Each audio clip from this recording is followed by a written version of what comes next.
કરતૂત સામે આવી। પાણી વહેનાર મજૂરને નકલી આઈએસ બનાવી 21 લાખ રૂપિયા ખંખેર્યા છે। મહેસાણામાં નકલી આઈએસની 21 લાખ પડાવનારની પોલીસે ધરપકડ કરી છે અને જેલ હવાલે કર્યો, પરંતુ તપાસમાં મોટો ઘટસ્ફોટ થયો છે। આ નકલી આઈએસ તો માત્ર કઠપુતલી હતો। આ આખી ઘટના પાછળ માસ્ટરમાઇન્ડ કોઈ બીજું જ છે।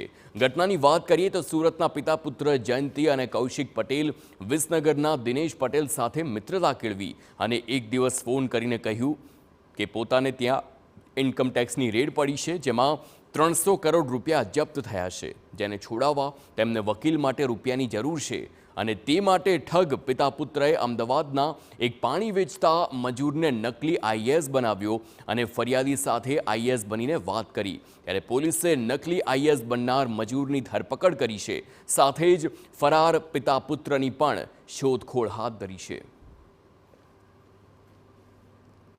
अर्पित शाह કરીને છે, એણે નકલી આઈએસ અધિકારી બનીને ઋષભ રેડ્ડી નામ ધારણ કરીને ફરિયાદીને એ રીતે ગાઈડલાઈન કરી કે આ લોકોને ત્યાં ઇન્કમ ટેક્સની રેડ પડી હતી ને એનો કેસ મારી અંડર ચાલે છે। એમના 300 કરોડ રૂપિયા ત્યાં મારા અંડરમાં છે, તો આ લોકોનો કેસ લડવા માટે અમને પૈસાની જરૂરિયાત છે, એટલે આ લોકો કેસ જીતી જાય એવો છે, એટલે તમે એને મદદ કરો ને એને જે કંઈ પૈસા જોઈએ એ રીતે આપો। એ રીતે આઈએસ અધિકારી તરીકે ફોન પર વાત કરીને પછી ફરિયાદી સાથે 21,65,000ની છેતરપિંડી કરી છે। વધુ એક હત્યા